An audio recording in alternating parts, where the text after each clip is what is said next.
Hi, Caleb with Brownells here, and today I'm joined by Nathan Drum. Nathan, thanks for coming out. Yep, thanks for having me. Yep, absolutely. So you may remember him. We did a tactical games video a while back. Nathan is, I think it'd be a fair statement to say, highly involved in tactical games. You might say that. Okay, so what we're going to be doing here today is we're going to go through how to get started and reloading, specifically for competitions such as tactical games. So we're going to be setting up and doing a little bit of 9mm here. And start to finish, we're going to go over some of the things you would want to have and whatnots. So with that being said, let's just kind of jump right into it.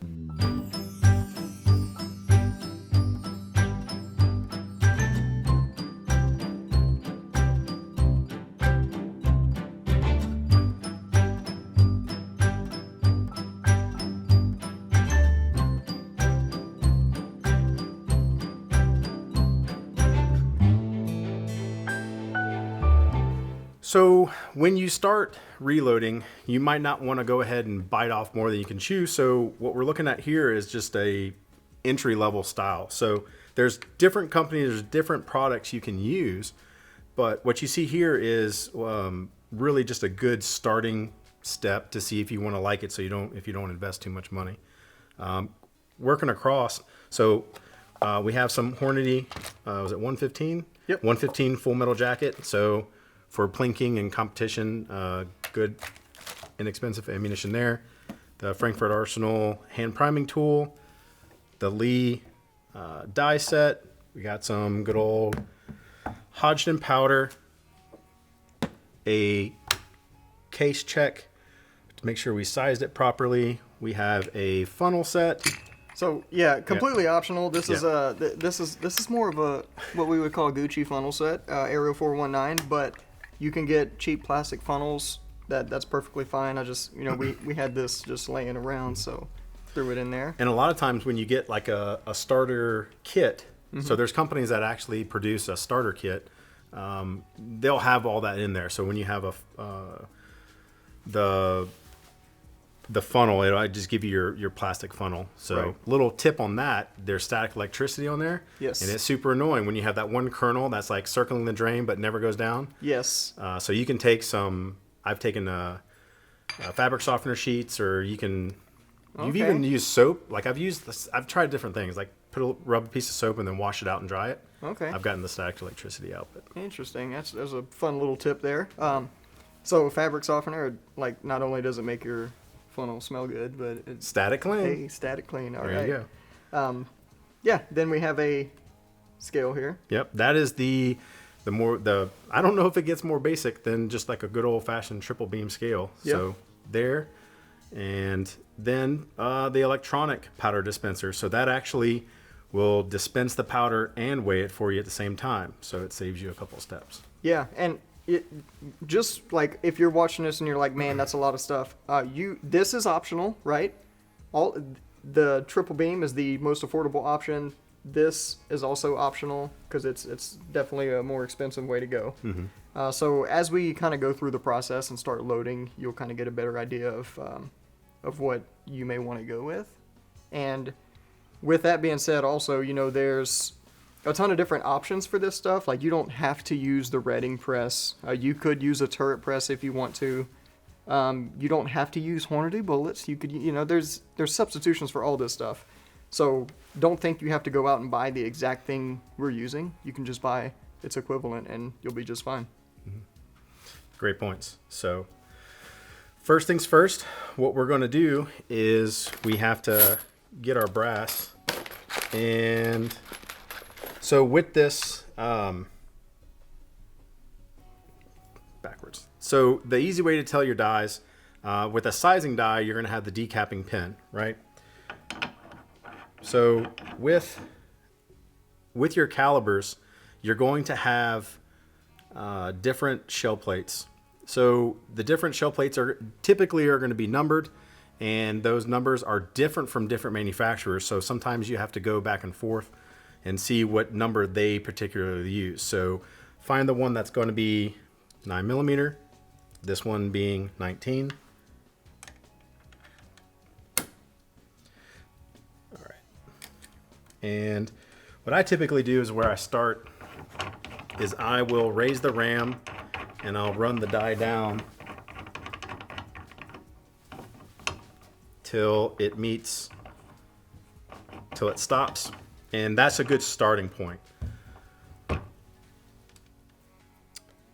So what we're going to do is we're going to start with sizing our brass. So when you have new brass, you don't really need to size it. It's pretty much going to be to spec already. Now, I still like sizing it just to give me peace of mind. Yeah, and that's a question we get. Do I need to size brand new brass? I always just say yes. So You don't. I don't think you lose anything by doing that. right. And especially, when you're coming in, when it's bouncing around, it's gonna get dings. It's gonna get, if it drops, if something happens, the case mouth or something. I mean, it's brass, so it's soft. So you can always have something that can happen that you don't want it to. So just for that peace of mind and just to make sure everything's uniform, because uniformity is consistency, I just run it through, make sure it's all good. Same. So here is some once fire brass, and when you run it through, it's not going to drop all the way down. And so that's going to be our metric to see where we're at on sizing the case. All right, let's hold this for me. Yep. All right, so now so what we're going to do now is we're going to resize and deprime the case. Heard the primer pop out. Yep. So obviously it's deep enough there. And I like putting it up to the light, and you can see that it's just barely under flush. That's kind of where I like it, because when I'm shooting and you get a lot of dirt or grime, if you're just barely under, it gives you just that little bit more wiggle room, and it just, for me, it gives them more consistency. Yeah. Because we're trying to be reliable for this. Right. Yeah. You don't want to load your own rounds for competition, then get into competition. Yeah. First thing you do is you load it up, and it's like, it doesn't load. So yeah. Obviously, happened. that's not ideal. no. So. Now, the other thing that I will tell you want to do is, now that we know that this is the proper height, I like setting the die once there's a piece of brass in it. Okay. And the nice thing with the lead dies, they actually have an O-ring. Yes. That's actually really cool. So you can run the locking ring down, right? And it has a little bit of friction, so it'll float it. And it kind of allows you to kind of lock it down. I like that. I think that's a pretty cool feature. So now you can unscrew and go back to the same setting you had before. Yep. Right? So now that we have sized and deprimed this, next thing we want to do is put a primer in it. Right. So just to be clear on this, like you would, if you have a bunch of brass, right, you would do it all with that in there. You wouldn't do like one, change the die, do another, No. change. That's crazy. Yeah. So you would do your full batch, then we're going on to the next die. That's a good way to describe it. I tell people that. So batch loading. So when you're running with a single stage, you want to do everything in batches. So I'm going to size, deprime everything in the batch, and I usually have 2 trays. So not worked and worked, and I'll work my way over however which way you want to do it. Sure. And then I'll unscrew the die and I'll go to the next process when Right. you're doing that. Right. All right. So now that we have, and if you're using once fired stuff you picked up off the ground, it's not a bad idea to clean it as well, right? You can run it through a tumbler, wet, dry, whatever you want to do there. If you don't know what that is, we'll have additional content on that, so don't worry about it. Just know that clean brass is good brass. So from here, we used our sizing die. We also decapped, right? Yes. And now we are going to prime. Correct. So what we're going to do now is we kicked out the bad primer, the spent primer, and now we got to put one back in. So here are some Federal primers. So what I do, because I've spilt many a primer. Okay. So I'm not going to load all of these in there just for the purpose of what we're doing. But even if I was loading the whole tray, what I like to do is I'll open up how many I want to do. And then I'll put the tray on top of it and then roll it over.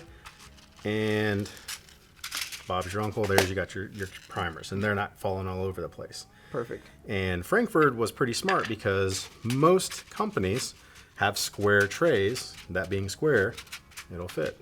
All right. So when you pop the primers out, some will be up, some will be down. So the cup, you want to see what they call, this is the anvil side.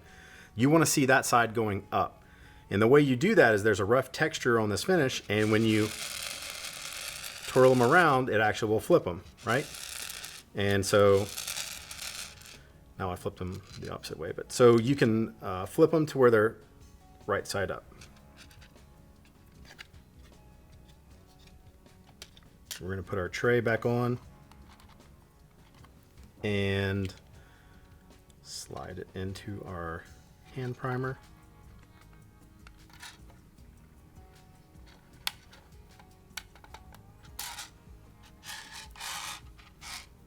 And also, anytime you're dealing with primers, it's a good idea to wear eye protection and always point the priming tool away from your face. Correct. So, Which you almost have to with this one, so yeah, which is pretty intuitive. A good design. Yep.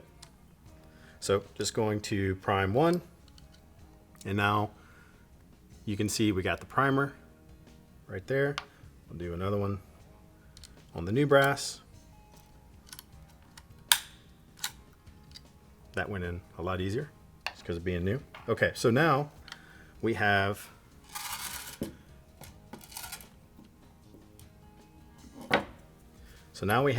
two cases with primers in them. So now what we can do is we can add powder. Before that, let's tell them how to check primer depth. Okay. Make sure that's good. So on primer depth, you can easily just run your finger across it, and you can see that it's proud above the case. Right. So with this one, and you can see it too. So yeah, this one is as well. Yeah. So with this particular hand primer, it actually is adjustable on your primer depth. So let's try that. And you'll get it to where the primer is seating flat. And the reason why you want to do that is because you can, if the primer's not seating flat and the firing pin hits it, it either won't ignite the powder, or what's happened to me before is it actually will finish seating the primer, give you a light strike, and then you can follow it up. So either way, it's not what you want. Right, right. So the next step is we have to, on straight wall cases, you need to flare them. So on bottleneck cases, you don't do that as much. On some you can, but on straight wall cases, most commonly being pistol, you just have to flare it. And so they have a flare die. Yep, so right now we're loading the Lee powder through expander die is what that one is. And we're just going to set that one up so that it expands that case mouth just a little bit so that we can properly seat said projectile.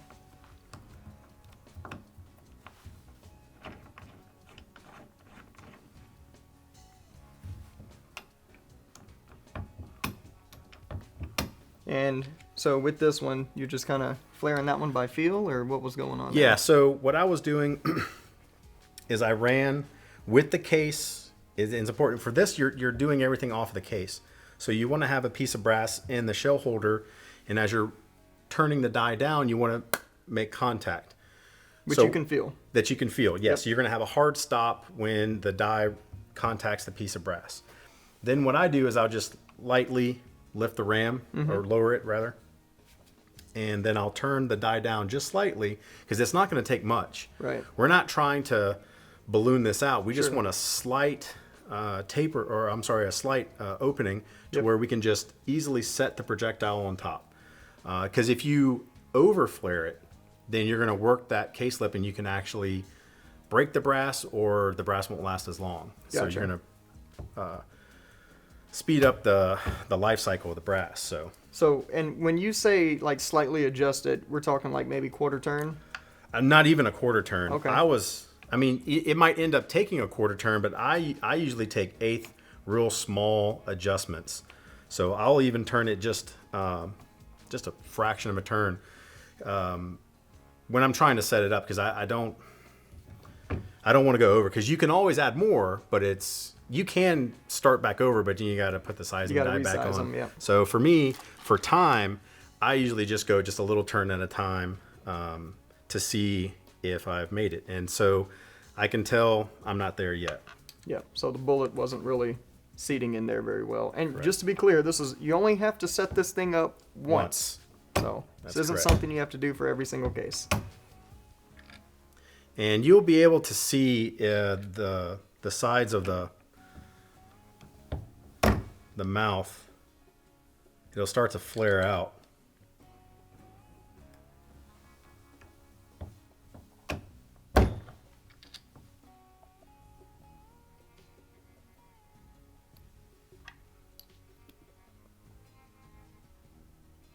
So what you're trying to do is you're just trying to get it to where the projectile will just easily sit into the case mouth. Yep.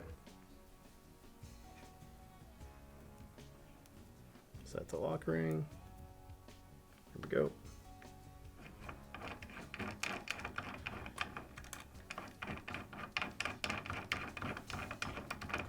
All right, so that's set at the depth, so we would do our full batch just like that. Correct. So now we would have flared all of our cases to accept the pistol projectiles. And when it was expanding, I know these aren't carbide die, so when it was expanding, it was sticking a little bit. And now's a good time to probably talk about lube. Yes. So you have to use a lube with all bottleneck cases. Right.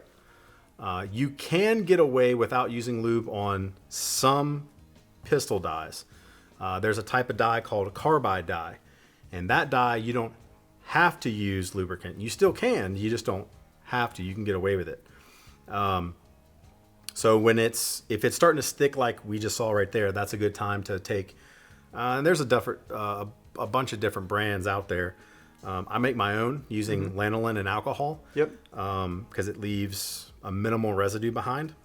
But you can use, I know the popular ones, Hornady makes a wax, and They make a spray. they do make the one shot. So yeah, you Yep. can take your tray full of your whole batch and just hit them with that one shot, and that's probably the easiest. That is 100% the easiest way. Yeah. So that would minimize the sticking. Yep, Right. 100%. Okay. Yep. That was something we didn't really cover, so I just wanted to hit on that real quick. So let's keep going. So now that we've sized and deprimed, we've flared the case mouth. Now we need to add powder. Powder. So so CFE is going to have, or Hodgdon is going to have their own data, and it's free and it's online. Yes. So pretty much every powder manufacturer is going to have data posted. So you don't need to follow the whoever you watched on YouTube's load data exactly and then blow your gun up. You can actually just go to the manufacturer of the powder's website and do it the right way. So always, we're going to be using numbers here. Do not listen. We're not giving you load data. Don't trust our numbers. Look it up for yourself and decide what you want to do from there. So with that being said, please continue. Yeah. And that's what I always tell people, because people ask me a lot, hey, what loader are you using? And it's like, Pump the brakes, buddy. yeah. So I'll tell them what I'm using. I said, but you need to work up to it just because Yeah. you don't want to blow your face off. Yeah. So, Hey, listen, this face priceless. ain't happening. Priceless. All right.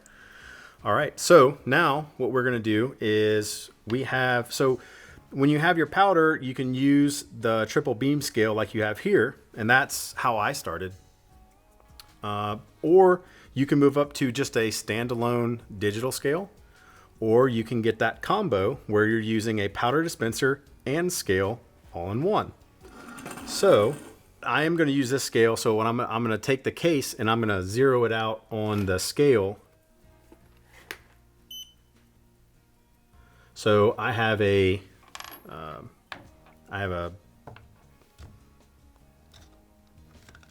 Thing. I have I don't know what you're doing. I was gonna. I have a baseline. Okay, there we go. So when I zero it out on that case, I have a baseline to work with. Right. So you'll be able to throw your powder, set the case on the scale, and then because it's zeroed to the case, it will tell you how much powder is in said case. Correct. Right. Okay. Easy enough. Yeah, the thing's giving you hell, but you're doing great. All right. So we got that off, and then from here you just pour your powder in here. The big thing to know about any kind of powder thrower is that you don't want to put just a little bit. You really need to fill up I have found to be most consistent, at least about halfway. Okay.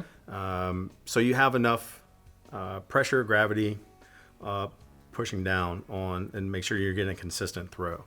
Makes sense. And this does not work as a candy dispenser. Don't ask me. I mean, it's not going to throw M&Ms, is what I'm saying. I mean, like broken up M&Ms. I mean, you can crush them and you can ground up some. You know what? Just use it for gunpowder. Sundae topping M&Ms. And the other, so on these, you're going to have what they call a micrometer. And on there, you're going to be able to actually dial your charge, and you're not going to have to guess, which is a really nice feature. Because not all the, I know the original one I had just had a screw, and so you had to kind of guess what that turn was. So with this, you have a known metric, and so you're going to be able to turn to the different tenths. Yeah. So sounds good. So with this, what this isn't load data advice we're giving you, but where we're going to start 5 grains. 5 grains is usually a good place to start. And you can put that right up against there. You can throw it through said funnel if Yeah. you're using that. However. We'll show it both ways. So Yeah, okay. you can push it straight up into it, and it comes out. And let's see what we got. 1.5 grains. So we know we can obviously go up. 1, 2, 3. Just shy of 4. And make sure you dump it back out before you throw more because you're adding 2, right? Yeah, 100%. And just showing it with the funnel, nice and easy there. And we can see that's obviously way too much. That's way too much. That's way too much. Because that would have just spilt everywhere.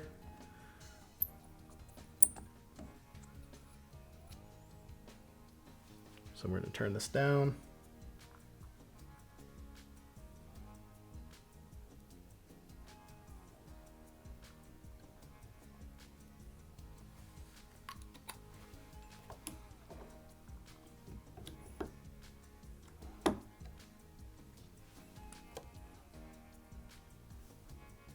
That's going to be pretty close. 6.4. Okay.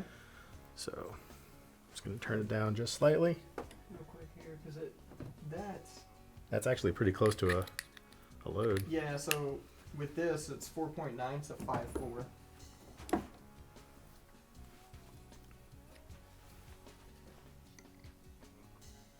Five. 5.5. So 5.5 would probably technically work fine. But we're starting at the bottom because we're just going to work our way up as far as like load development goes. So we'll be on the lower end, especially for like competition stuff. 5 grains exactly. even. Look So at that. there we go. And again, we would just run through all of our cases. And the nice thing about a setup like this is you just bring the case up, run it through, and it's super simple. Yep. Really, really easy. And then every so many charges or so, it's good to double check. Right? I usually check about every 10 to 20 charges. It depends on the confidence you have in your powder thrower, how much time you have on it. When I first started loading, I think I checked every 3 to 5. Yeah. And after a while, I realized, okay, it's consistent. Yep. And what we're referring to here is checking the weight of that charge. You don't have to check the weight every single time you charge. We're just talking about every so many. Yeah. And when you first start out, you're probably going to do it. I know I did. Peace of mind, yeah. Yeah. But about every 10 to 20, I found that that's my check. Okay. And I'll come in there and if it's still on, then I keep going. But the other important thing you can do is you can honestly just give yourself a visual check. So with 9mm, I've always seen that with my charges, it's about half full. Yeah, it's easy to see that. So you're not going to double charge a pistol case because it's just going to run over. Yeah. But under charging, that could be a problem. So they'll just put a squib in, like basically your projectile stuck in your barrel. Right. So a good visual, another thing that I always do once I have all my cases in my block, I'll give a visual check and I'll make sure that they all look uniform. Easy enough. So now the next thing we're going to do is we're going to seat the projectile. All right, so you have your tray full of all your cases full of powder, and you're ready to start seating those projectiles. Correct. And I'll just cover this up here so I don't spill it.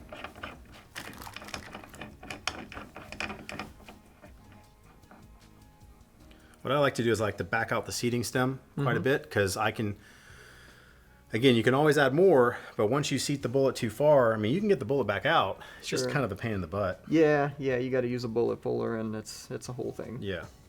So, cool. So I didn't get any contact. I felt that the projectile didn't engage the stem, so I'm going to screw it down till I feel contact. There's contact. Okay. So I'm going to lower the ram just slightly, give it a good about half turn there just to get some contact. Sure. Maybe a little bit more. There we go. And now what's happened is the projectile has actually been seated enough into the case where it's not going to flop around and not going to fall out. So then at this point we can measure the case and get our overall length. Okay. And for that we just need a pair of calipers. Sure.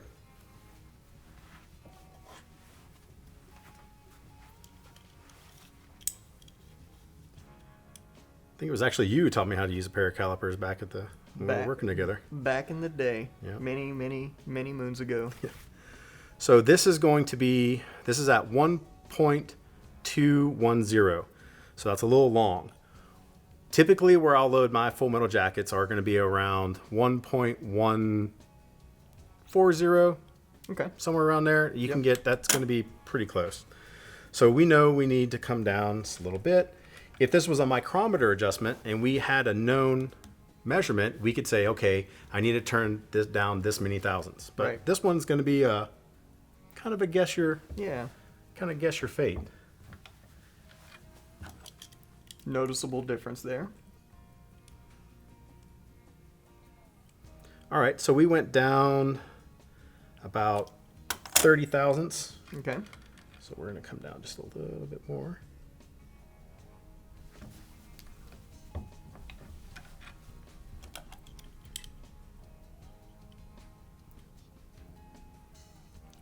Almost there. Yep. So I'm not going to make bold adjustments right now. Because you're so close, yeah. I'm so close, I'm just kind of inching it in. Another small adjustment there. All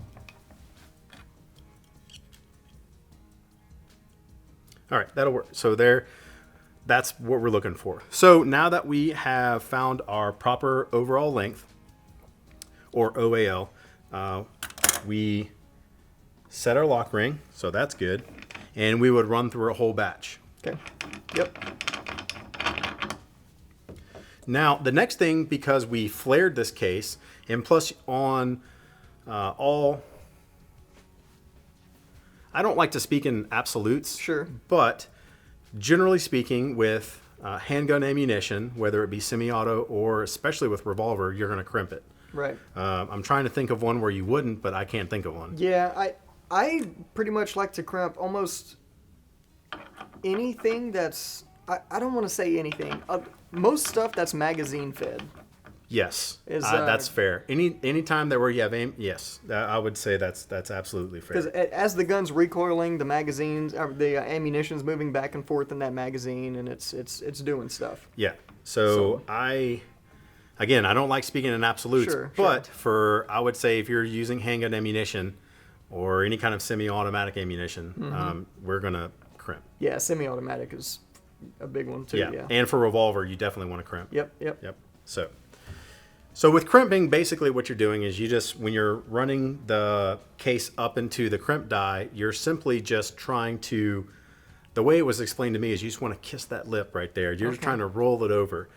And you actually can see it. It's going to be just a slight bend, and you'll see the light hit it just a little bit different. Yeah, so let's show a close-up of that before, okay. And then we'll hit you with it after so you can see here.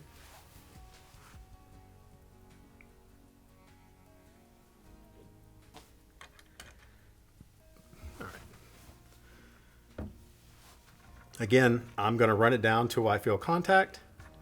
All right, I have contact.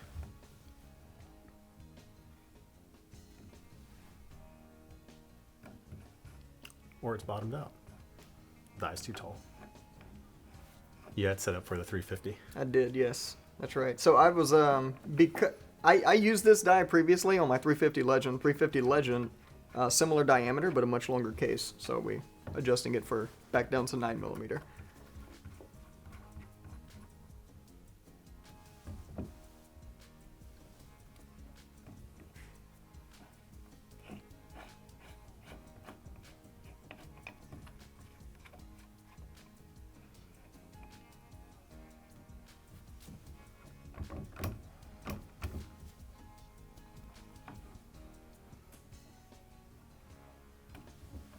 So right now you have the actual stem portion backed off, and you're getting the die set so that you're Correct. close. So when you adjust that stem down, it's making contact. Because what I don't want to do is I don't want to make contact before I've made any adjustment. Sure. Because you're going to overcrimp. But you want to be as close as you can. Correct. Okay. And I'm just going to check to contact. There it is. It Yep. looks like. Yes. Yeah, So we okay. finally have adjustment there. Perfect.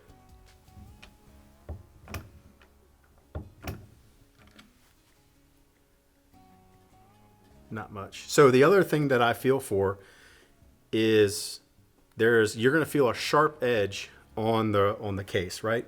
Yep. And that's going to be another sign that you haven't crimped yet. Okay.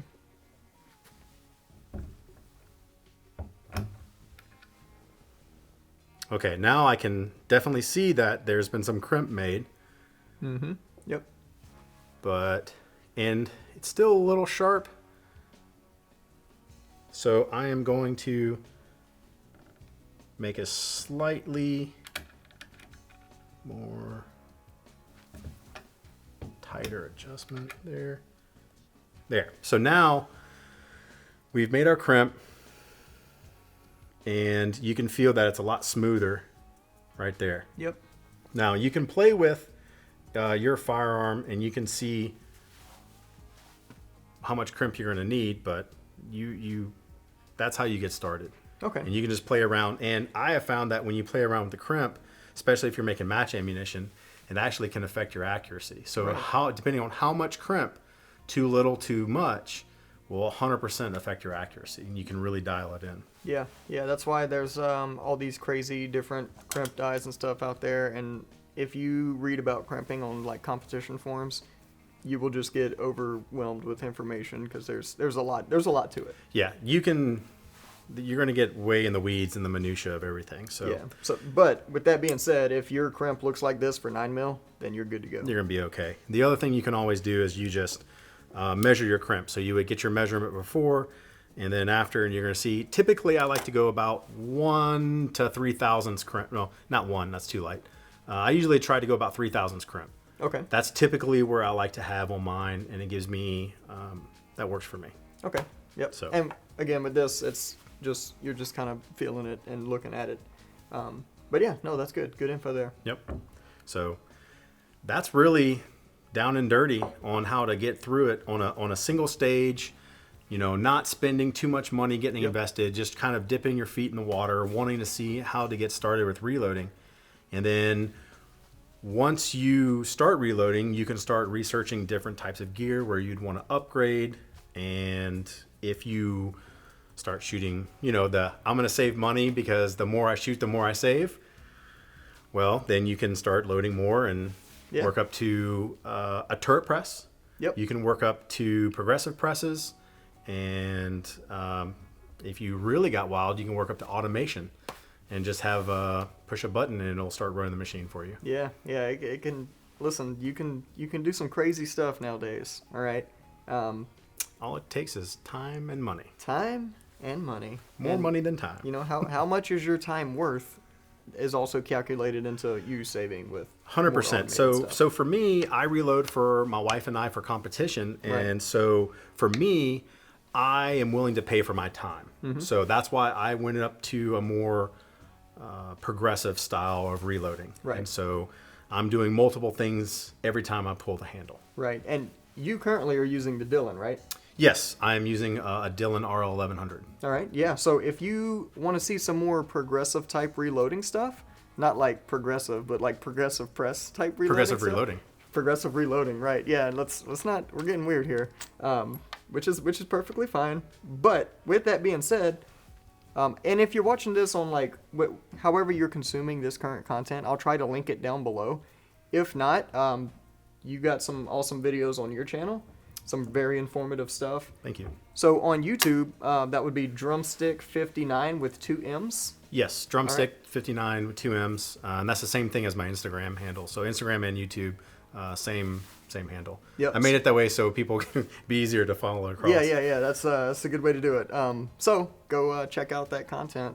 And with that being said, we didn't touch every little, Well, yeah. So, and that's why. So, on my series, I go into more nuance, Sure. and so like my videos are a little bit longer, and I actually go through because people want to know why. Why are you doing that? Why is this? Why is this? Why do you have to use this? Why, So I try to break it up into multiple videos, and I try to explain why Right. we're doing it, what we're doing it, and what that's getting you. Right. So, if you want more information, yeah, that's why I do the videos that I make. All right. Well, Nathan, thanks for coming out. Yep. Thanks for having me. As always, it's a pleasure. Thanks for running through this. Now, if you have any questions about any of this, feel free to leave a comment down below. We'll try to reply to you. I say we'll try. We'll read it. We'll reply. I spend way too much time in the comments, so I'll be there. Don't worry about it. And if you have any questions, you're watching this on the website, or if you just need any help with anything for any reason ever, feel free to give us a call on the tech line. We'll be happy to help you out. Thanks for joining us, and we'll see you next time.